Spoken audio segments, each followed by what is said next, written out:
It's C-Doc Again is brought to you by Hackensack Brewing Company and their Imperial Pilsner Auga, which was created in honor of the legendary DJs, The Awesome 2. It's also brought to you by Chuck D's Spit Slam Record Label Group. The Spit Slam Record Label Group, a Chuck D situation. Catch us on your favorite streaming platform, on Bandcamp, or visit our official web store at spitslamrecords.com. All releases are available digitally or on CD, with select titles available on vinyl and cassette. The Spit Slam Record Label Group. Throwback to the future sound.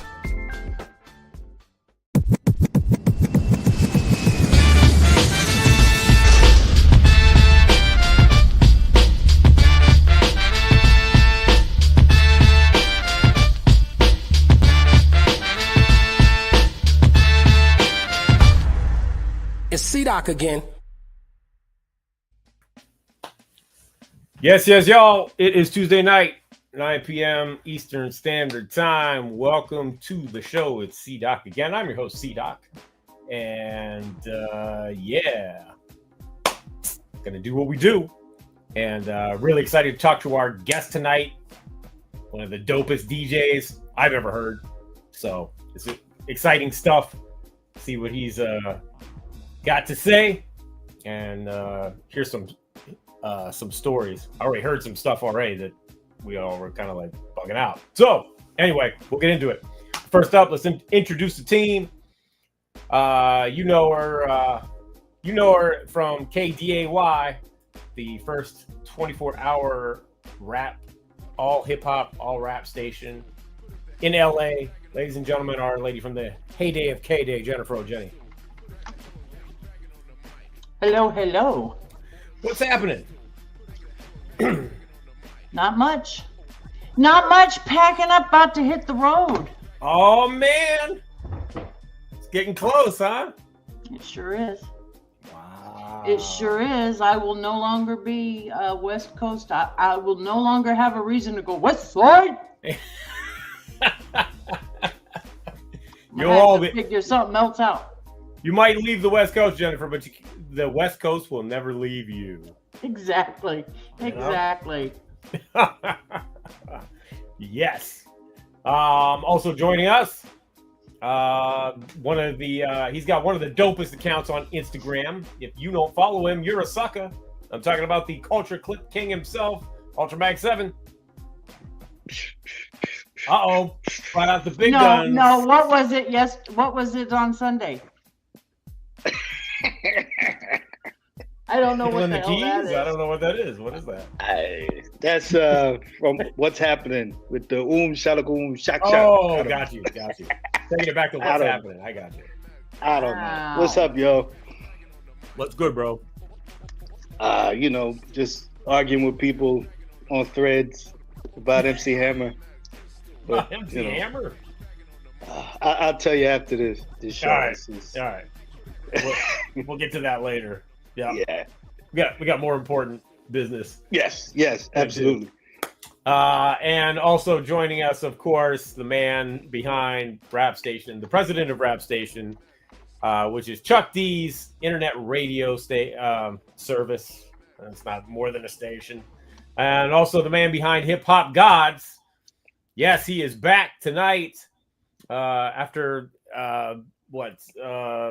912 years of Hip Hop Gods. Ladies and gentlemen, Flatline.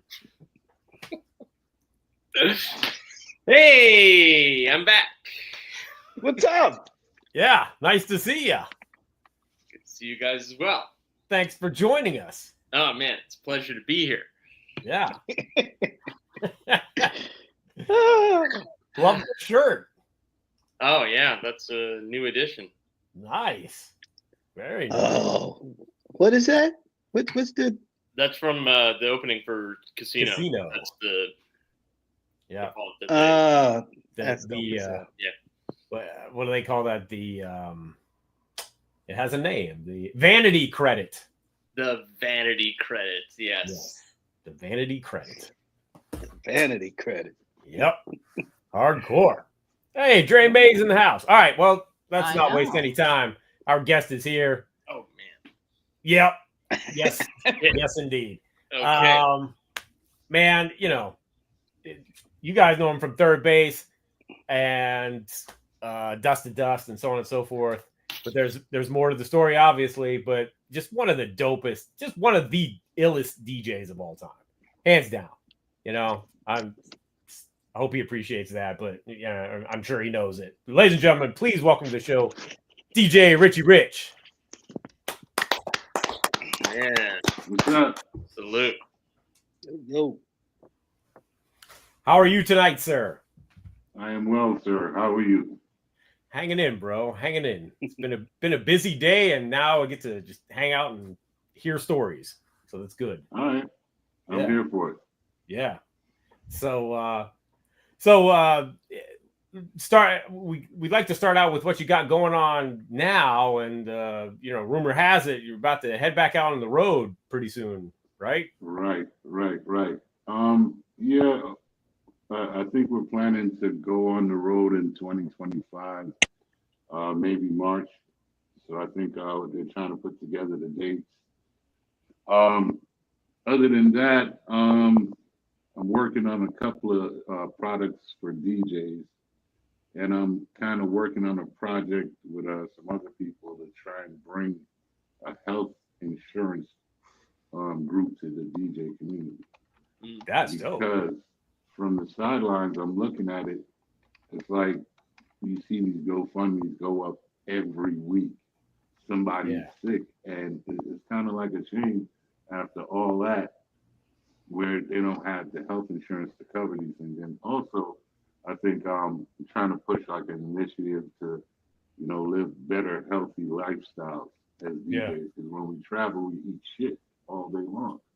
We eat fast food, we eat whatever. And, you know, it kind of shows in the end. Yeah. So, yeah, that's pretty much what I'm passionate about and working on right now. Dope. Oh, that's great. I love to hear stuff like that because it's so overlooked, you know? Right. Those things, right. those and, little things. I think those little things, like, I believe like all artists should have been provided health insurance at the very least. Yep. You know what I mean? I mean, it's a job. A lot of people dedicated their lives to it. A lot of people sacrificed for it, and, you know, took that in lieu of going to school. Yeah. So I think it's only right. Yep. No. Very good. Very, very good point. It is a job. And I don't think people think of it like that, you know, because other people get jobs and get health insurance through their jobs, but not artists. So. Right. Yeah. Okay. That's great. That's dope. You were talking, well, we'll get into it, but let's go back to when you first got started. What got you into music? What got me into music? I remember that scene in Crush Groove when Jam Master Jay, he was cutting up, run, Rick, run, and like something about that, it was like, I'm gonna do that one day. I'm gonna bring somebody on stage like that, because I thought that was so dope. And there were other influences, like I had a homeboy named Bobby Roode who was mad nice. So, you know, I kind of learned how to scratch and the basics from him. And just went from there. Yeah, I saw also you've been posting up little stories about the late great DJ Clark Kent. Mm-hmm. Yep. Yeah. What the heck? Sorry. Little cat attack there. Yeah. When did you first meet Clark? I think I was about 15. Wow. And I wrote about it. It was a block party on 54th Street between Clarendon and Avenue D. And it was like 86, somewhere around there, 86, 87. And we had a friend named Lefty. We had a mutual friend named Lefty, this guy, Dwayne Rollaire. And he knew me from around the way, and I thought I was the nicest DJ in the world at the time. Because, I mean, I was pretty much in the start, I mimicked what I heard. Yeah. So at that time, Howie T came out with Howie's Teed Off, and he lived 3 blocks away from me. That was the crazy part. Wow. But he came out with that scratch, and that was the scratch to learn, right? And I knew just about like everybody's scratches, so I figured that made me the nicest DJ.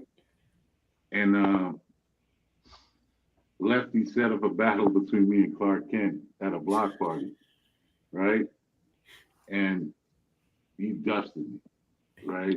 I wrote about it in the story. Yeah. He dusted me, but out of that came a mutual respect, and we developed a friendship and mentor student type of deal. I would go to his house every day. I used to have to walk from Beverly Road in Brooklyn all the way up to Union Street, and it was like if I did certain things like hit the needle, the lesson would be over.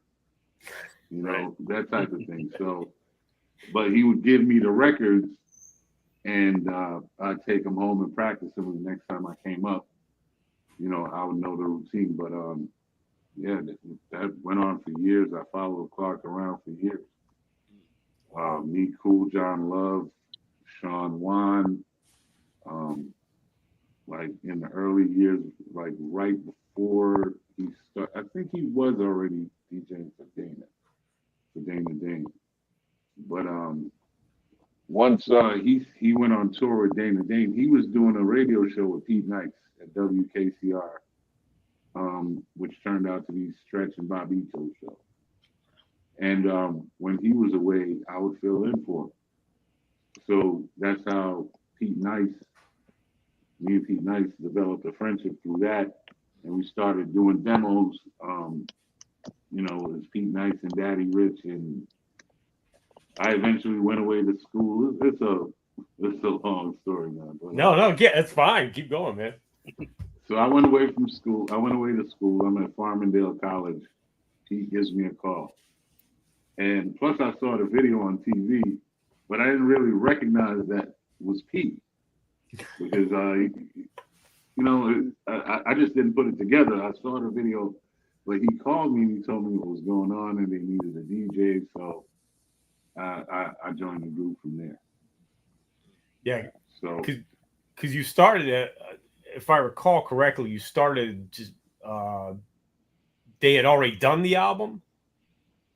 Yeah, they were finishing the album. Okay, they were finishing it, right? I think they were probably about 80% done with the album. Okay. Right. So are you on the Cactus album at all? You know what?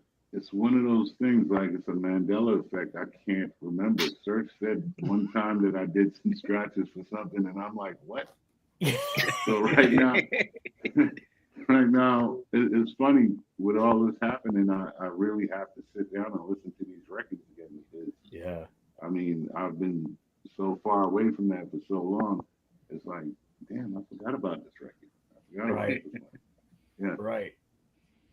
Okay. Before we started the show, you said something about you used to DJ for MC Light. Is that right? Right.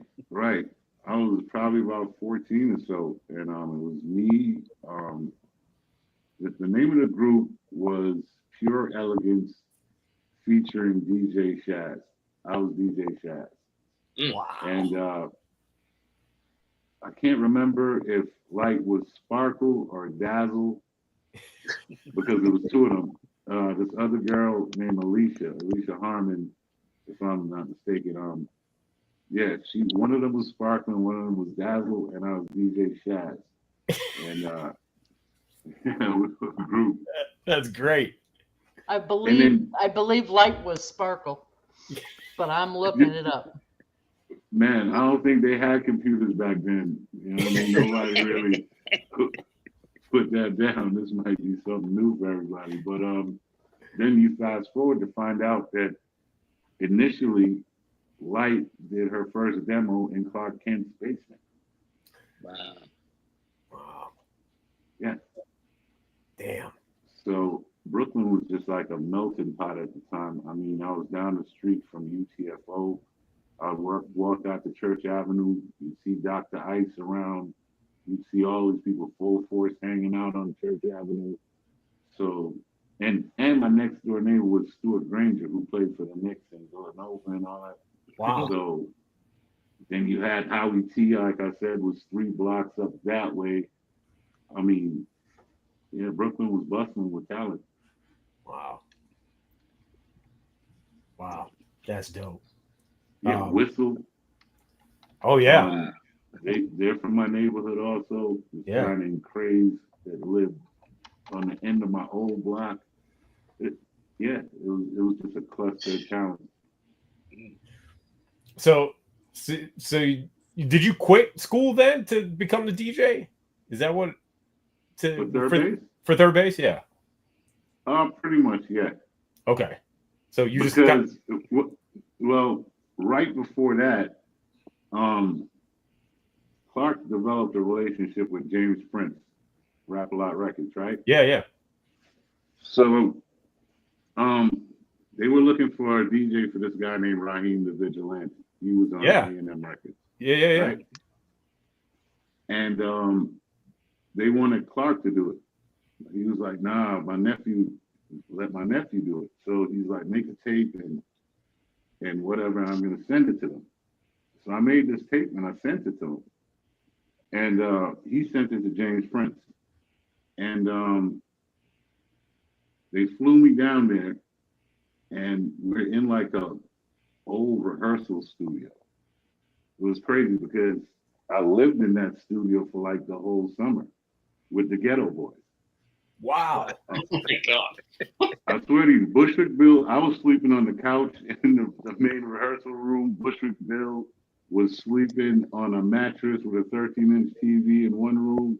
The only one of us who had an air conditioner was Reddy Red because he was the producer and he had all the equipment in it. Right. But, okay, so we go back. So I get there and they have, turntables set up in the studio. And it was like about, 20, 30 Houston dudes, and they're standing around ice grilling me like this, face fighting me like, and I'm wondering what's the problem. The consensus was that Clark Kent did the tape and I was faking. So now I had to do the tape scratch by scratch. Wow. In front of James Prince and like 20 other dudes. So, right, because he didn't believe that I did it. He believed Clark Kent did it. So get through that, and I'm touring with Raheem the Vigilante for a little while, and I go back to school. So I just kind of dipped out. I still had my dorm room, and unless my parents hear this, they've never heard this before because they thought I was in school. I was in Texas, and I was touring around. And then the crazy part, right? If you look at those old Rap A Lot records, everybody had the same jewelry. If you look at like the Ghetto Boys or Raheem the Vigilante, it's the same jewelry. And this all belonged to James Prince. Right? So this is the crazy shit. So we would do shows and I would have on a gold chain, and like his shit wasn't hollow like the New York dude. Right. His shit was like a boat anchor. Right. Like after we got on stage, everybody had to take off their chains and put it in the paper bag, and then go back to regular life. Yeah. So third base came after that. Wow. Yeah. Wow. Wow. Okay, Yeah. so it wasn't like, okay, so DJing for Raheem was your first taste of being out on the road. Right. Yeah, gotcha. Right. So yeah. So I'm sure third base was easy. I need to tell you, Light was Sparkle. Then she changed her name to Red. And then she changed her name to Light. Wow. Yep. It was Sparkle first. She was Sparkle. Mm-hmm. Wow. Wow. Dope. All right, so then you get with third base and you guys are off and running. And I'm Not assuming exactly. Huh? Not exactly? Not exactly, right? So oh wait, that's right, because didn't you had to kind of prove yourself to Russell, right? right. Yes. So how it happened was, okay, the first show I did with them was at Wesleyan University. That was the very first show I did with them. And Okay. this was an outdoor show and whatever, and we did that. The second show I did with them was Showtime at the Apollo. Wow. Oh. When we appeared on Showtime at the Apollo. So right after that, I'm getting ready to go home. The tour bus is outside, and we're leaving to catch the LL Nitro tour in like DC or something like that, right? Yeah. So we get there, and we're at the venue. Everybody's backstage, and Russell and them are sitting around at the catering table, right? And they're like, yeah, this is our new DJ, Rich. You know what I mean? He's dope. I was like, yo, I don't want no niggas in the group. He's straight up just like, I don't want no niggas in the group. I paid for a white group. I don't want no niggas in the group. And it's like, you know, when you bring home a dog and you're trying to get your mom to let you keep it. It was like some shit like that, right? Oh, man. I'm about to go home. So they're like, all right, just let him open the show and watch him. Just watch him. So I went out there and I think I was cutting that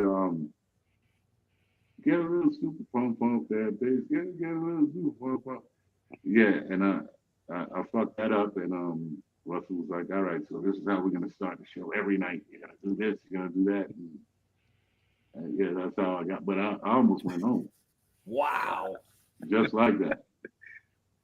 Damn. What wasn't there like a DJ White Knight prior to you or right? Big right. up Stan, big up Stan, man. Yeah, and I think DJ Word, he did some of the scratches on the Cactus also. Okay. And we still here?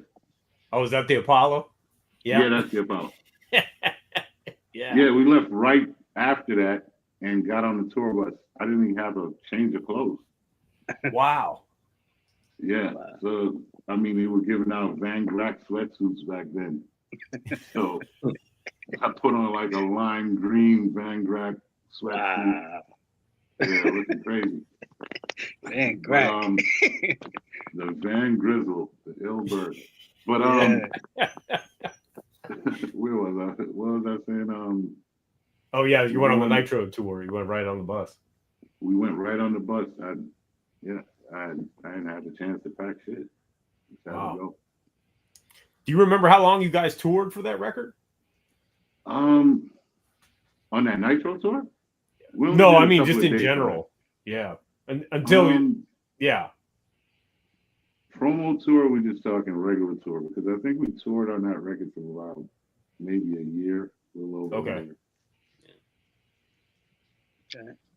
And then I'm guessing in the meantime, while you guys were touring, was when the Cactus Revisited came out and all that.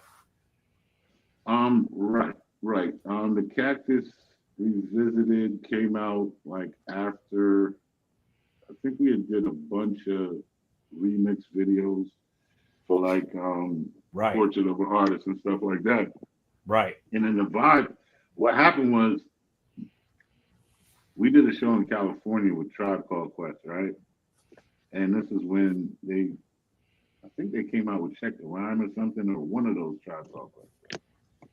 And the sound of their music was just like, I couldn't turn the bass up on our shit enough for it to even compete. It was just like, listen, the sound is changing. We gotta, get more heavier sonically with the 808s and stuff, right?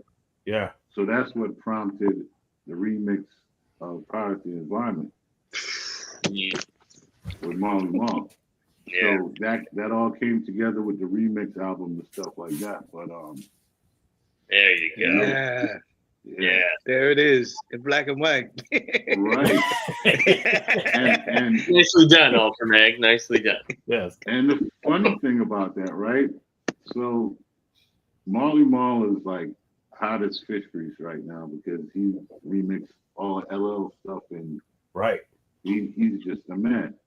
So Russell sets it up for him to do our remix. We're in the studio and he's playing some stuff that you would play for like Vanilla Ice or somebody, or no diss to him, but he made like some Beach Boys sounding shit.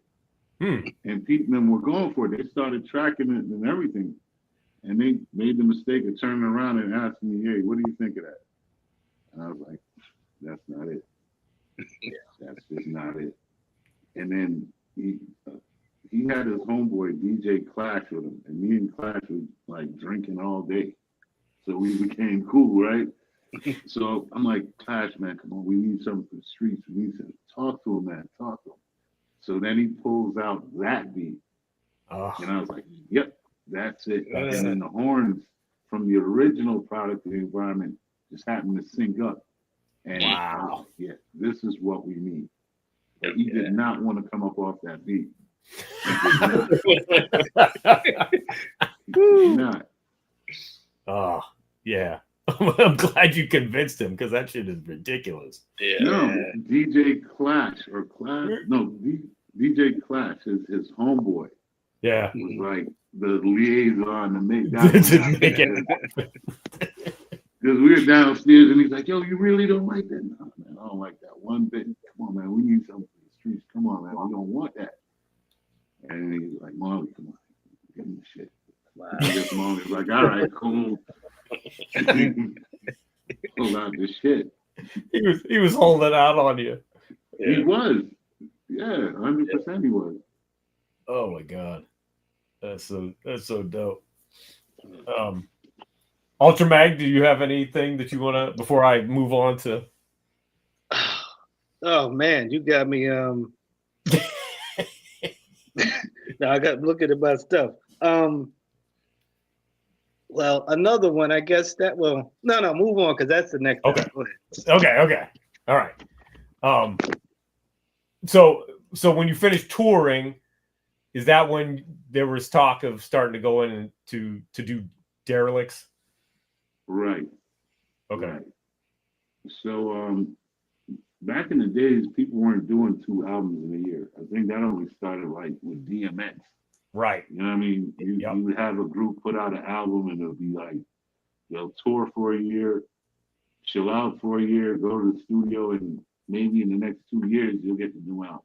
Right. That was kind of like how the rollouts would work because they would have different artists and, the rollout was like a lot more complicated. You got one set of guys who's doing the graphics and shit like that, and one set of guys, it takes time. So, yeah. So it's different.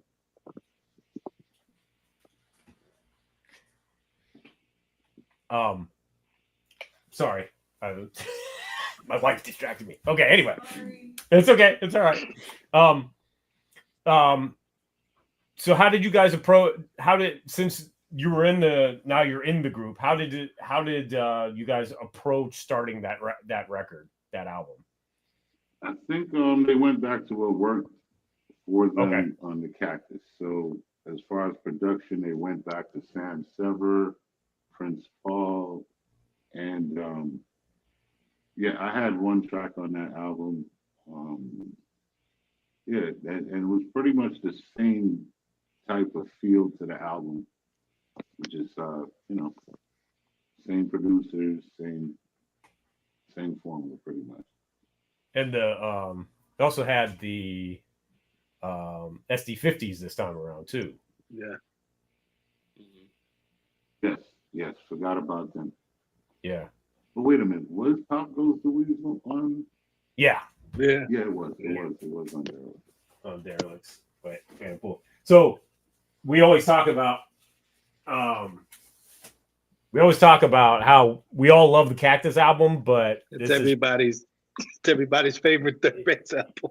Yeah, but Derelicts is like Derelicts is the one, I think that's arguable. I mean, some people just love that Cactus album.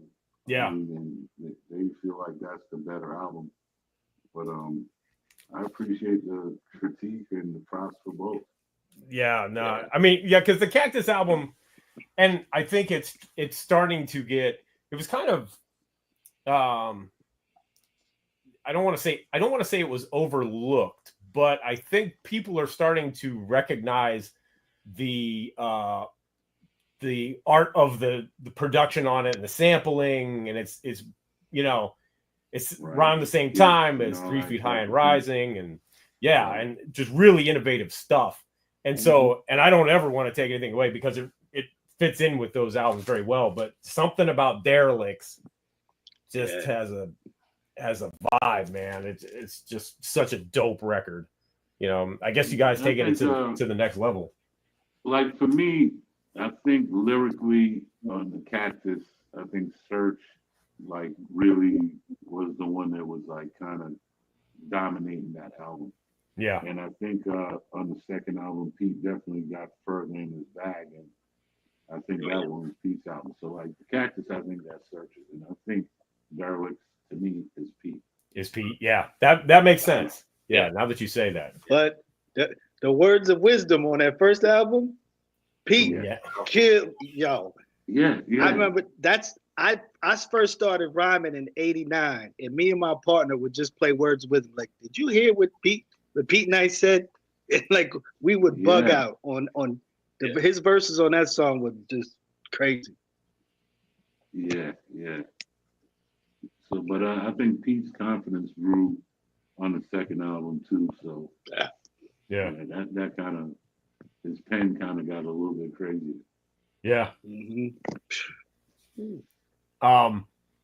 And then you guys did. Is this where you wanted to add before? I was about to jump ahead, but I don't want to jump ahead yet. Oh no. Well, I wanted two things. I wanted to say some of my favorite, whatever for DJs, how complex or minimal, whatever it is. But 3 Strikes to 5,000. Like at the end, that last exit, the DJ, like that is just retarded. Like I love the way that sounds. Yeah, I appreciate it. Yeah, man. That came together kind of organically. Man, we were just in the studio and we were just kind of messing around with stuff, and the SDs were bringing us beats all the time because of the relationship with Dante and Pete and them, and so that's kind of like what rounded off the idea, like let's make an EP just to keep our names out there while we make the other album. Yeah. Speaking of that song, how real was the beef with X-Clan? With X-Clan, I mean, comparatively to what's going on right now, that wasn't nothing. You know what I mean? I was around when people like somebody called you a duck. Oh shit, he dissed you. Somebody called you a sucker. What? You know what I mean? But comparatively, man, that wasn't nothing. You know what I mean? And Brother Jay lived around the way from me. And I used to see this dude, and we had no problems. Right. You know, we had mutual friends. But I think there's some level of promotion behind that. And you got to remember also, Lumumba, rest in peace, what do we call him, Professor X? Yeah. He used to manage Pete. Right. So, I mean, how real could this beef really be? Right. I mean, I used to have Brother Jay and Sugar Shaft come to my house in Brooklyn. So how real could that beef be? Right. Wow. You do realize that all these names that are being said are definitely part of 6 Degrees of Separation of Daddy-O. Oh yeah, of course. Oh, Daddy. Oh, yeah. I know Daddy-O too. Yep. I know Daddy-O too. But Brooklyn, that's all Brooklyn. Brooklyn. Yep. Exactly. Dre Mays mentioned Daddy Rich in the land at 1210. Oh man. Yeah. That's all. Oh my god. The captain of a ship. boy. yeah, man. Yeah, making fun of my pops.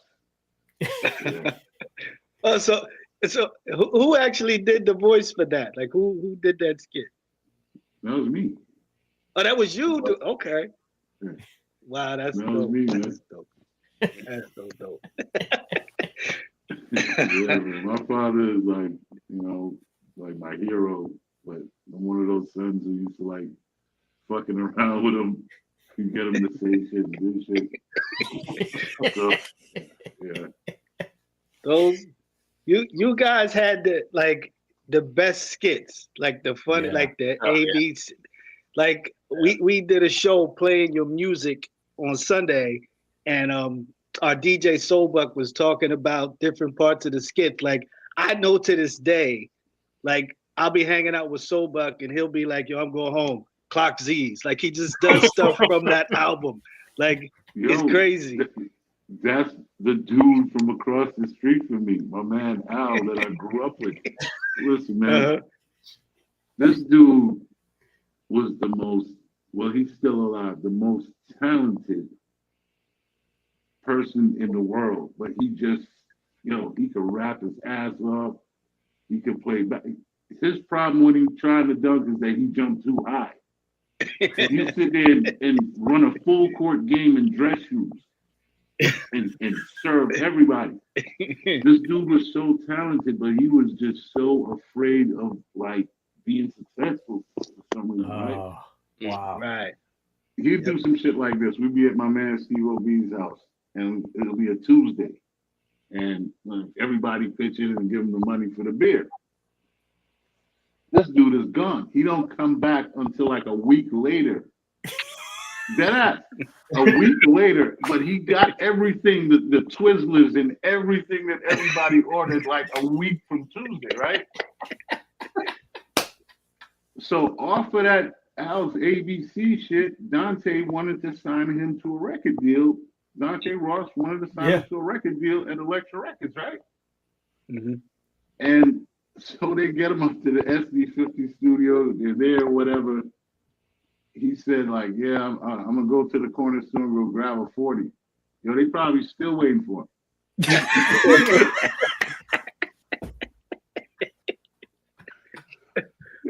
This dude was just, like, legitimately crazy. And it's not until I'm an adult realizing, like, yo, my man was really crazy. We'd be places in, like, King's Plaza in the shop. Oh, no. Frozen in the story. Lost in a storm. Is lost in the storm. Damn it. Damn. Hate it when internets freeze the story, man. Oh my god. Yo, that's here we go. Coming back. And I'll be right back. Okay. That's so great about Al's ABCs. Lawson, where are you at?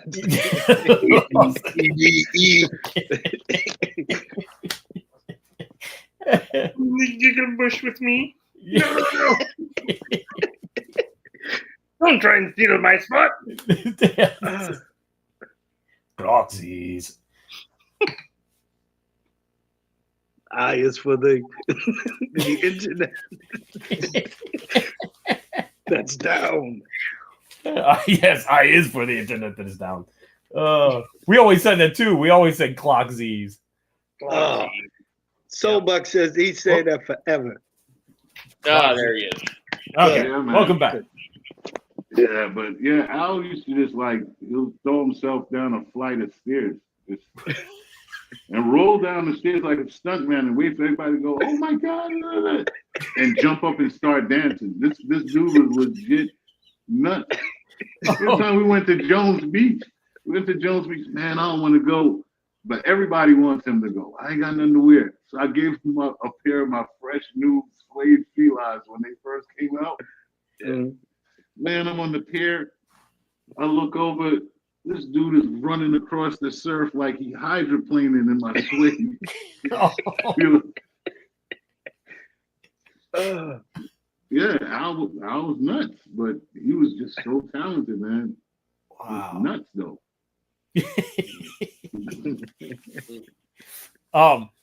So I didn't know for a number of years because when I bought Derelicts, I got the CD, and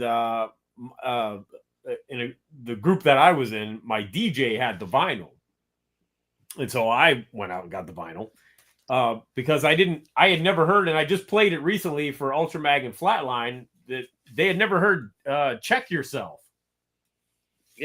which was only on the wax for that album. Do you remember that? I don't even remember that record. Okay. I don't remember that record, man. Yeah. Like I said, I'm playing third base records over again, and I'm like, oh shit, I forgot this record. Been a minute, hasn't it? Right. Right. Yeah. And especially like we perform. I guess primarily we perform like the records that were singles and maybe the B side of the singles, and a lot of material never got performed. So it's like it was all forgotten for me. Yeah, I got you. Yeah, I might have to look for that. Check yourself. Yeah. It was only on the wax. So and right. Okay. Yeah, I gotta look for that. Yeah. Yeah. It's crazy. It's dope. It's a Sam Sever joint. Go ahead, Ultra. What do you say? Oh, but Sam Sever he's dope. Yeah. I just thought of this. I wanted to ask real quick before we get too far. How did you get in the movie Juice? Oh, okay. I was a part of a DJ crew that Clark Kent started called Superman. We were the first battle DJ crew. So it was Clark Kent, myself, DJ Scratch, and DJ Plastic Man, who DJed for Moni Love at the time. And I think the Moni Love's manager, who was also managing him, had some kind of relationship with the producers of the movie, and that's how I got involved through Plastic Man. So at the end of it, you'll see that the DJ credits were for me and Plastic Man. And also the part where Omar Epps is cutting up Pump Me Up, that's Scratch. That's DJ Scratch. Ah, okay. He was supposed to also be in the movie, but he was doing something else with EPMD. Gotcha. Okay. So did you know, being from Brooklyn, you know DJ Majesty too? Like, oh yeah, Majesty used to come to my house all the time. Majesty was a smart ass mouth. That's my dude. Okay. That's crazy. Rich, do you still have your records? Vinyl records? Yeah. No. Oh, okay. No, I don't. My parents, I had everything: a DX drum machine, like some other equipment, some 1700 MK2 turntables. And when my parents moved from Brooklyn to Atlanta, they just couldn't carry everything. So my record collection was there, and I didn't have the means or any way to even grab that at the time. Wow. So damn. There's a bunch of records out there with my name on it, probably. Mm-hmm. Yeah. Wow. Yep. I was always curious because we talk to DJs, and some guys are religious about it. Some have lost theirs. Some just don't care anymore. They're on Serato and they're just like, whatever. It's kind of fucked up where it's like, okay, DJs were fine with vinyl, right? And then the industry came out and was like, no, that's not the shit. These CDs are the shit. So everybody went out and bought CDJs, and they're like, no. The CDJs is not the shit. You know what's the shit? This new Serato shit. So we go buy that, right? So we go buy the new Serato shit, and it's almost just like playing with vinyl. And then they come back and like, you know what? This Serato shit ain't the shit. You know what? This vinyl is really the shit. So here you go. The De La Soul album that used to cost $17.99. We selling it for $195 in Urban Outfitters. Yep. Then you go buy that. And they're like, yo, you know what? You're not really the shit until you buy a $350 fucking 45. Right. Then you'll be the shit. Right. Right. You know? So, I mean, it's just like a fucked up circle they put DJs through because for a long time until I transitioned to Serato, I couldn't get new music.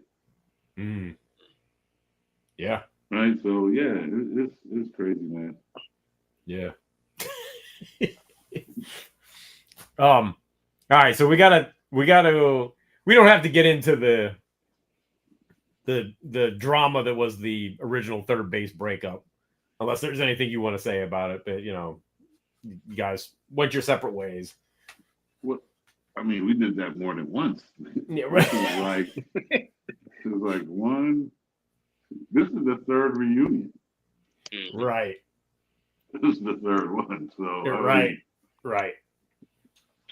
What can I tell you? But I would like to believe that we're grown and we're in a mind frame and a position to try and remember what made us a group to begin with, rather than what broke us apart. So I think that's pretty much like what we're all looking at. Plus, we're all at the age where our peers are, they're passing on, they're moving on. And unfortunately, a lot of great hip hop artists are leaving us before their time. And, nothing's promised. And it's kind of dope to see. It is dope to see people, trying to as Ultramag says, this is a renaissance, but people, coming back together, trying new things, touring, whatever it is. We've had Cash Money on just recently, and he and Marvelous are back together to do shows, and that's so dope. Good.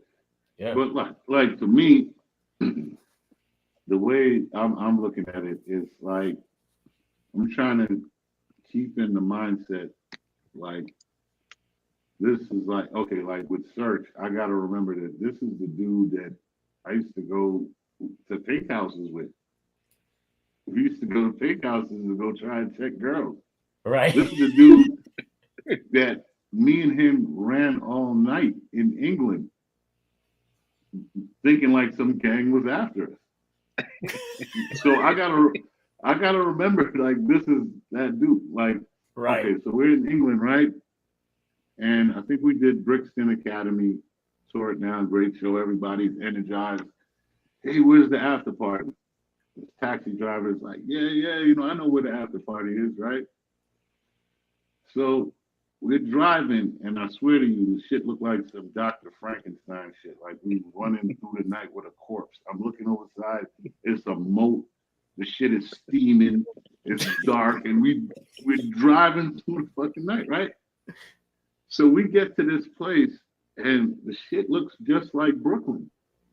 Brick houses and everything. It looks just like Brooklyn. Yeah. So we get out the cab. It's me, Pete, Search, Faith Newman from Columbia. Yeah. And we get out the cab, and I'm looking around. And I look down. First of all, I don't know. Maybe me and Serge had some bad shit. I don't know what happened. But at the time, Serge had on like a Gucci link, right? And I had on my jewelry. And I don't know. We look down the alleyway, and it's all these dudes. They're all dressed up like in school uniforms, like like a jacket, like with a private school dress.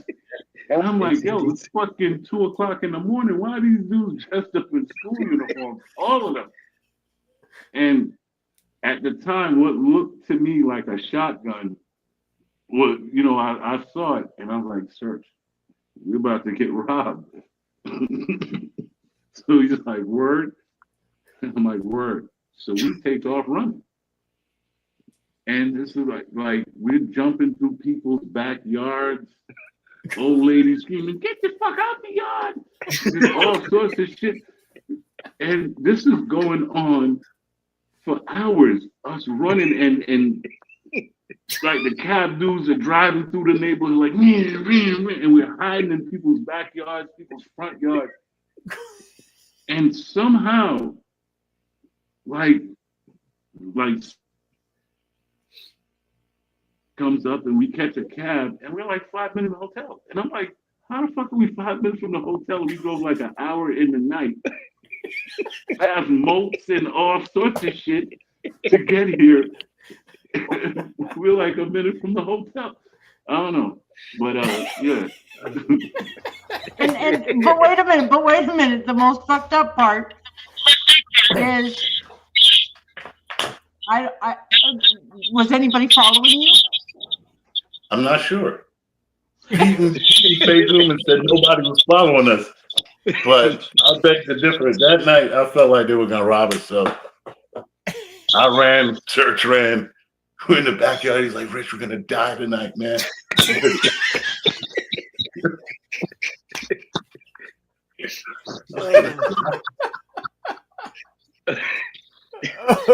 sounds like a movie to me.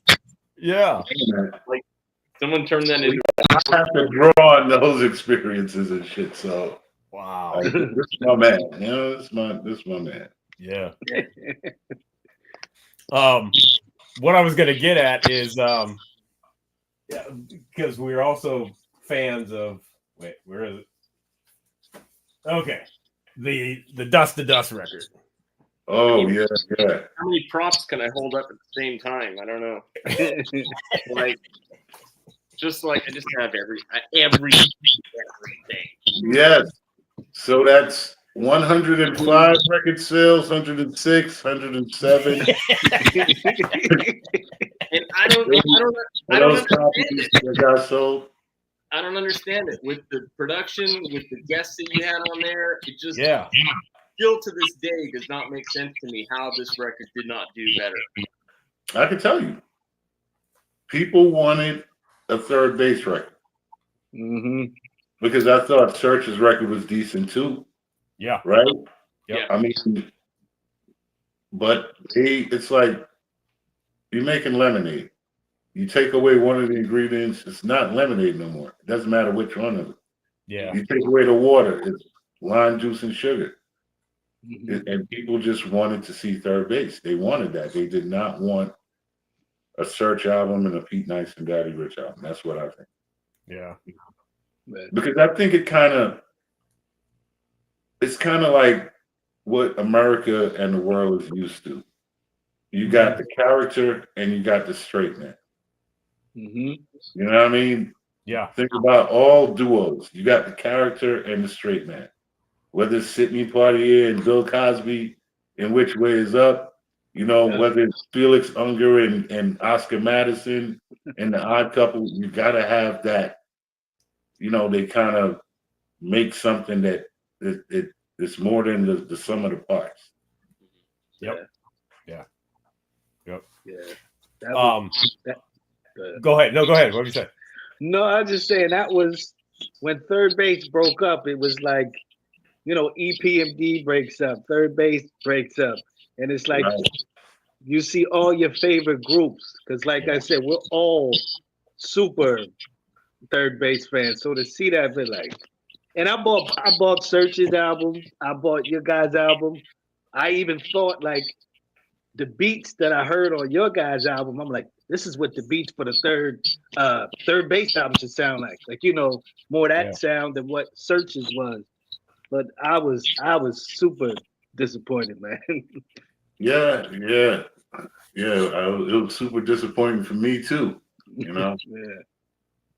It's just like, for me, it was stupid. Like, how could you get to the point where you're having so much success and decide that this is the point that you're gonna let some stupid shit? Yeah. Right. Yeah. Like, did you guys, not to say y'all had beef, but like y'all both at Def Jam, like did you guys after the breakup run into each other at the offices or anything? Or? No, oddly enough, no. Yeah. It's funny that you mentioned that. No. Wow. Now, I don't. Do you remember, Rich? Search's album came out first, and I thought you guys. It was supposed to come out around the same time, but did this get pushed back?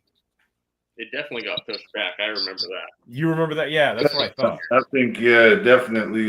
Search completed his project before we even really scratched the surface. I don't think we even had a budget until Search was like he was delivering his album to Def Jam, because I don't think that Leo and Russell really believed that he was really leaving the group. So I think once that happened, I think they were like, okay, it's only right that we open up a budget for you guys. And gotcha.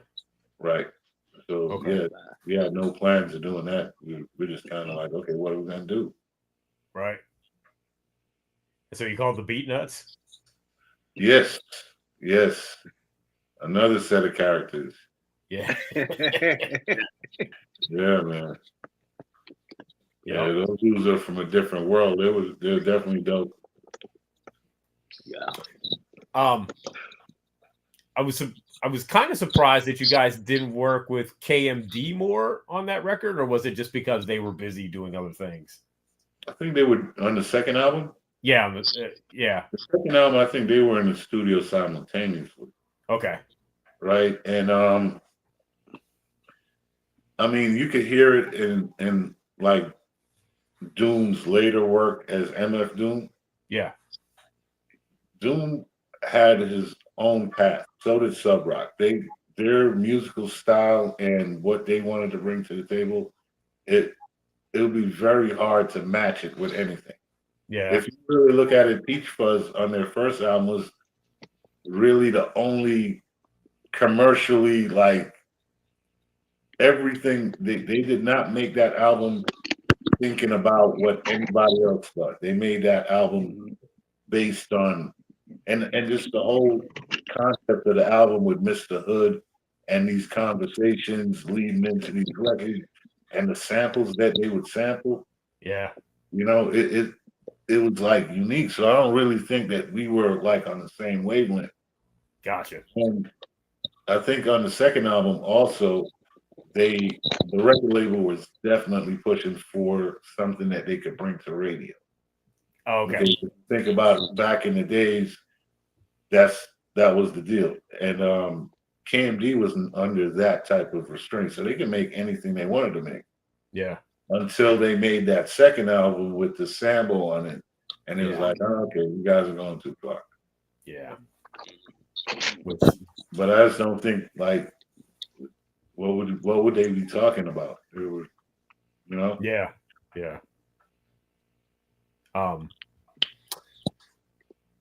So on Dust to Dust, how was the process on working on that record, man? You were with the Beat Nuts, Sam Sever came back. Right. But you and Pete did a lot of it, right? Did a lot of the record. Right. We did a lot of it at this engineer's house named Adam Gazzola. And it was just like pretty much a close-knit type of thing. It was like we locked in and we're like, okay, I would find samples, Pete would find samples. I had the MP. So it's like, okay, you know, figure out how to chop this. And I'll chop it, bring it back to him, add something, and that's how we it was kind of organic. Word. It all works together too. It's like not this is a Sam Sever track or this is a Beat Nuts track. Like it all meshes together with what you were doing. It's I don't know. It's still underrated to me. It bothers me to this day that you do better. But I think also when you make a record and the vibes are good and you're having a good time in the studio, that shit magnetized to those 24 track tapes. Yeah, very much. So the vibe was, you know, it was a dope vibe in the studio. Nobody was arguing about nothing. Everything was cool. It was collaborative, and you know there was room for everybody's ideas. So I think that made it work. We respected each other's crafts and made something out of it. Yeah. Did you and Pete ever get together and work on any music after Dust to Dust? No. No. Because Pete kind of got off into his baseball museum thing and his books and whatever. And after that, I ended up moving to Atlanta and DJing for the Brat. Oh, wow. Yeah, I was DJing for the Brat. We were on tour with Total. Yeah, just Total. Well, you guys did do the I'm Curious record. Yeah, me and Pete did that. Yeah. Yep. And I think the rest of the album was like the Beat Nuts and a couple other dudes. Yeah. Yeah, big ups to Curious too. Yeah, Curious is dope. Yeah, he was. Still going strong. Yeah, he's been busy lately. It's great. Did you help like Pete, or like were you in cahoots with him with Hoppo Records when that was out? Or? No, I didn't have anything to do with that. That was Pete's record. So like I had my own thing. I had a production company, and I had just got my first group signed to Elektra Records through Dante's Butter imprint. So I was also doing the Dreadnought album. Right. Oh, right. Right. Wow. And I think that dude Cage, Pete initially, he was under Pete's umbrella. Yeah. So that's how he's on Dust to Dust. Yeah. Right. Yeah. Along with Ben, and then you had Ben's on there. Right. Right. Yep. Excuse me. So then you guys got back together as third base for Woodstock, right? I wasn't a part of that. Oh, you weren't there. No, I wasn't a part of that. I wasn't there either. I'm glad I wasn't there. Yeah, it was crazy. Glad I wasn't there, man. Yeah. But then you guys have gotten, like you said, this is the third time you've gotten back together. Yeah. Yeah. It's the third time, man. Well, it's the charm. Third time's the charm. Yeah, right. Third base, third time. Yep. So, I mean, I'll just ask because I'm always curious. Is there any chance of you guys maybe doing a new single or an EP? Or, I mean, has there been any talks about that? No. No. No. I just think I think hip hop just does not lend itself to hearing new music from artists of yesteryear.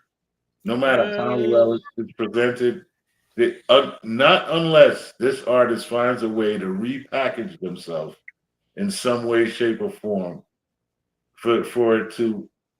Now, you got certain groups who never stop putting out music. That's the key to it. If you never stop putting out music, you will have a core following of whoever bought your last album that's going to buy it. Right. But if you haven't put out music in 20, 30 years, it's like, yeah, you know. Well, we're all here for it if it happens to happen. Yeah. If it was like country and western or something like that, I mean, like Dolly Parton fans and whoever, you know, it doesn't matter what condition Dolly Parton is, Barbara Streisand, whoever. They don't have to make a video. They don't have to do any promotion. Right. Yep. Their fans will find that album, and 7 million of them will buy that shit, and they don't have to promote it. It's different with hip hop. Yeah, and I hate that. I hate that about hip hop. I really do. Yeah, I mean, but you got to understand that this music is for the young and uninitiated, man. It's more attractive for a record label to deal with somebody who has no idea about contracts, about points, or anything like that, than somebody who's seasoned that you don't want to sit down and like, okay, what about my merchandising?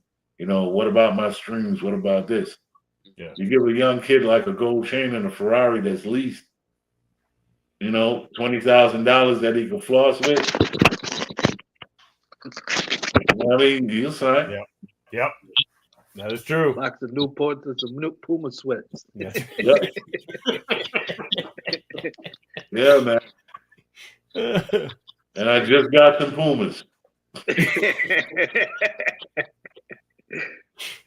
Oh man, Rich, did you ever think about doing an like a DJ record, like an instrumental and scratching kind of thing? Without them, without third base rapping? Yeah. No. Okay. No, I think you have the skills that would lend very well to that. Yeah. This is my thing. I mean, if it's creative and it's telling a story in some way, shape, or form, and there's a theme to it, but if you want me to sit there and cut Change the beat all night, I'm not your guy. No. That's why I said it, because I think you would be, the guy, one of those guys that would be able to make a record like that, like a Qbert, like a, we put out. I run Chuck D's little label, right?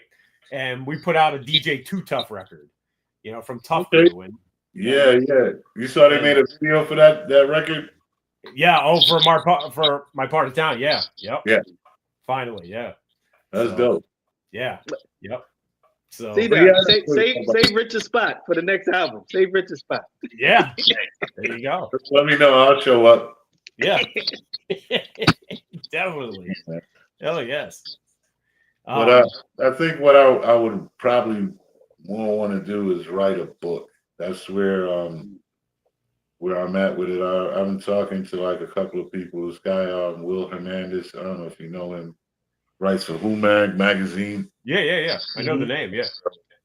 Yeah, we were talking about writing a book, putting together some things, and yeah. That'd be dope. Yeah. It's needed. Yeah. Yep. Yeah, man. These stories, part of the reason we do the show is to document these stories, just so they're somewhere. Yeah, that's one of the dope things about the internet. Yeah.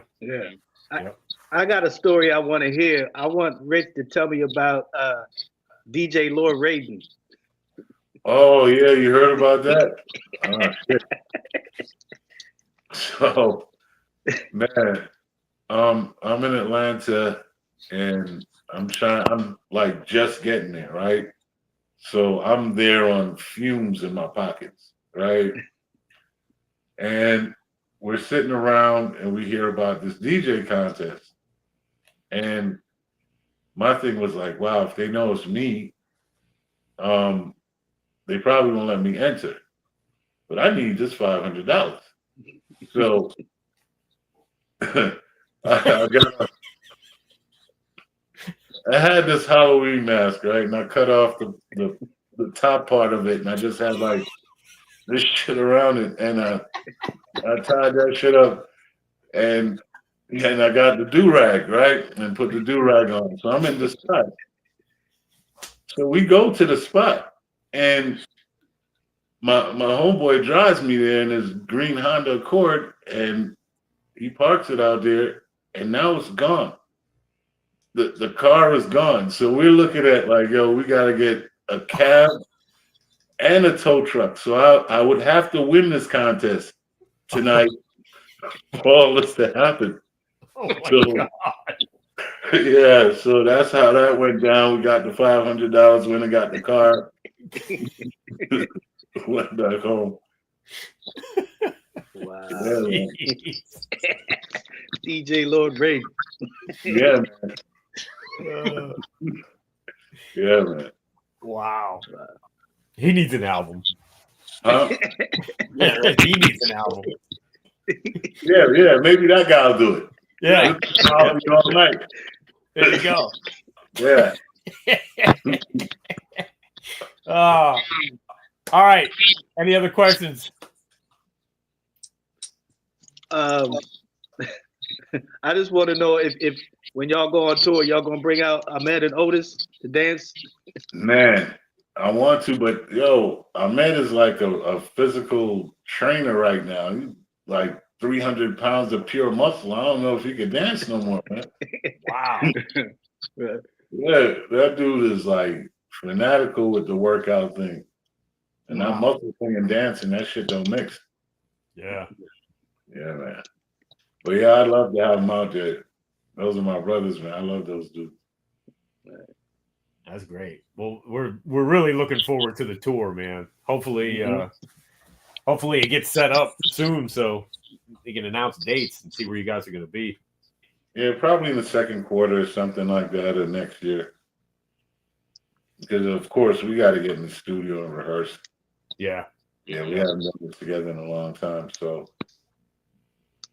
Yep. Yeah, man, just kind of curating the music and putting the show together along with a bunch of other things. So.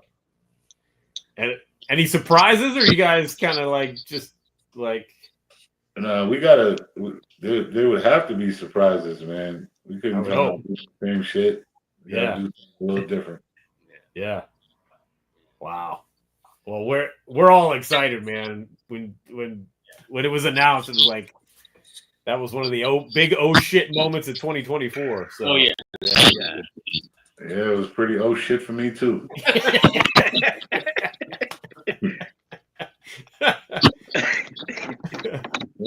because it was just like happenstance, really. Yeah. That we were all in New York at the same time and managed to be in the same place. That hadn't happened in since 2013. Wow. Damn. 11 years. Yeah. On the very day that we buried Clark Kent. Yeah. Yeah. Wow. Incredible. Yeah. It's funny how that stuff happens like that. Mm-hmm. Yeah. You know? Yeah, man. Rest in peace. Yeah. Clark. Rest in peace, Clark. Yep. All right. Well, Rich, thank you so much for being with us tonight. My pleasure. Honor to talk to you. Yeah. Yep. And we'll be looking forward to third base on the road. Yes, sir. All right, see you out there. All right. Thanks, sir. Yeah. Peace. All right, man. Oh man. Great stories. Yeah. Especially him and Search running around England and not being followed by anyone. Right? No, I love that Jennifer did that yet. Was anybody following? He's like, I don't know. By that point in time, it didn't matter anymore. That's hilarious. Man. He had flashbacks of Brooklyn when he said it looked like Brooklyn. Then he saw the dudes. Right. Yeah. And when he said they had the school uniform, all I could think about is ACDC. Wow. Yeah. Like, yo, this, I was thinking of Pink Floyd, another brick in the wall, you know. You don't need no education, you know. Wow. Crazy. Benjamin said London was whack after dark. London's whack during the daytime, but shut up, man. Oh, man. Well, that was great. That was good stuff. Yes. Good stuff.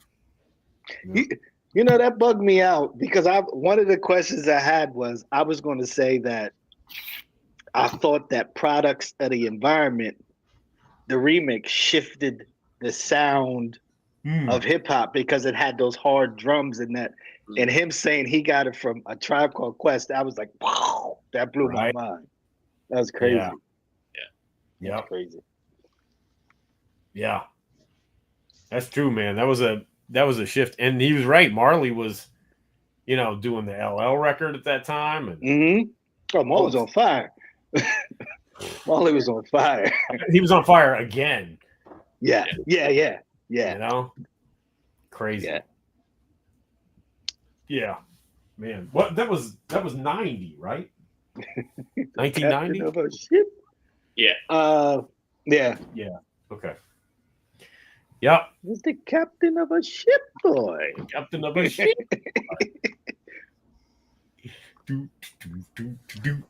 All right. Here we go. Yep. I know. If I don't end the show, I'm just gonna start rambling and stuff. Yeah. So, what do we got? Flatline, you didn't have a show tonight, did you? You bet I did. Of course he does. 2 weeks in a row, I did a new show. Oh my god! Wow, you're on a roll, man. One last week, one this week, and then I'm gonna take 2 weeks off and not do any more shows until 2025. Okay, there you go. Yeah. So yes, I did have a new show.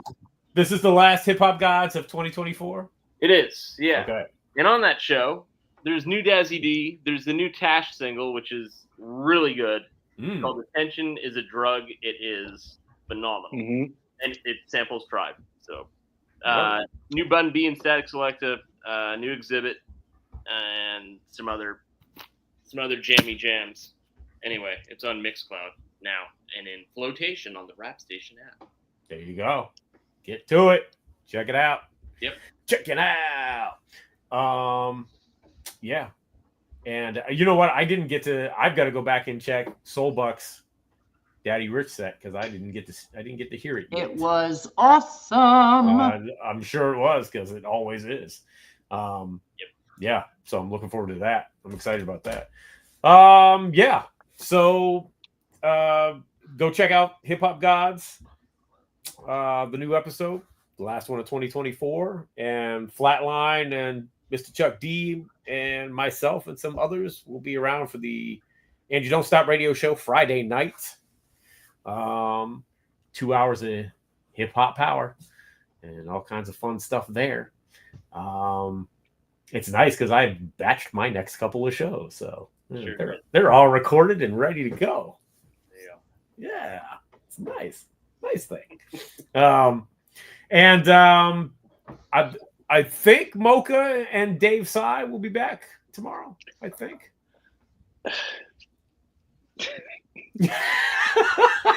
Listen, let me tell you something. Last week, when you said it, then I was like, okay, they're doing this album. An album I don't really like. Yep. But I went back and I listened to it. I wrote pages full of notes. And I started to get a little bit tired because they don't come on till 11. Yes. Then they pushed and went later, and I said, my black ass gotta go to bed. So I wanted to be on the show so bad. Oh, well, they would love to have you. And what was the album that they did? Remind me. They did Electric Circus. Electric Circus. That's right. Yeah. I hate that album. So do I, but I had to painstakingly listen to it because I wanted to be on the show so bad. And there was there's some stuff on there. There is. I like that album. I don't love that album, but I like that album. And going through it, so what happened last week was I got them set. Mocha was having troubles connecting. And so I checked in real quick, but I wasn't going to do the show. I was working on other stuff. So I was like, well, I'm like, they're like, you coming on the show when Mocha finally got set up or whatever. And I said, no, I'm just going to listen, but I'll be here listening. And so they started the show. And as it was going through it, they were going through the album. I was like, I hadn't heard this in a while. And there were some things that I was like, and the way they talked about it, I was like, oh, I never thought about that before. That's kind of interesting. So some of the songs that I wasn't 100% on before made me think a little more about them. And I'm like, kind of put them in a new perspective. I'm like, oh, okay, well, that's kind of interesting. And then they got to some of the songs that I really do like on that record, because there's a handful of joints on that album I really like. Yep. And I was digging that. And then Mocha's computer crashed. Like, I was literally about to go to bed and I was about to shut everything off, and then Mocha's computer crashed, and I was like, uh-oh. And so I jumped on the show and ended up doing the rest of the show, which I had not planned to do. But I sat in for the end, and it was a cool experience because I'm going to on my own revisit that record now because I hadn't heard it in a long time, and there was a lot of stuff I forgot, and I'm like, oh, I'm like this. It's a little better than even I remember it, and I always was like pretty good about it. So interesting record. I'll put it on tomorrow. Yeah. Let me know what you say, and let me know what you think. I haven't listened to it in like 20 years or whenever. Right. Exactly. And as we were saying on the show, it was like it was the end of that Soulquarian movement. Mm-hmm. They were really starting to get experimental with stuff because that was also around the time the Roots did Phrenology, and Phrenology's got some whacked out shit on it. Sure and is. So yeah. It's interesting records. Yeah. What are you laughing at, Flyla? You and your facial expressions. Knack. A lot of people do, but I was always of the mind that I gave him props even for the stuff that I didn't like for just taking the swing. Like to do something that adventurous. Hey man, that's at that time for me. It was every other Common album was the one I liked. I don't like One Day It All Makes Sense. People love that album. I don't like that album, but that's just me. Yeah, I'm not a fan of that record either. Yeah, I like that, but I don't love it. I like it though. There's some joints on there. There's some joints on there. Yeah. As a cohesive album, I'm like, it's no Resurrection. It's not. Right. The one with the green cover. Like Water for Chocolate. It's not like the Water for Chocolate. Which I have. It's not the one Kanye did. Whatever. Right. But yeah. So hopefully Dave and Mocha will be back tomorrow night for another episode because they always bring some interesting things to light on their show. So if you guys are on the East Coast and you're up late tomorrow, check and see if Dave and Mocha are around. Wait, I should. You know what? The one Common album Dave and Mocha should do. That one Common album with the white cover, the electro. It almost seems like one that the Neptunes did. Yeah. That album. That album's garbage. Dang. Exactly. So they should revisit that album. No, I think you have to like that album to revisit it. So. That's a hard listen to. Yeah. Ugh. Yeah. Mm. But anyway, Universal Mind Control. Thank you. Control. Nah, thanks, Jack. Boy. But yeah, we'll be back next week. We're still trying to lock down next week's guest. I'm not sure there was a possibility of somebody, but I have not heard back yet. I'm trying to lock it down. So if you check out the mixtape on Sunday, you'll get a glimpse of who's going to be around. And when will we be back next week? What day? Oh, yes. Thank you.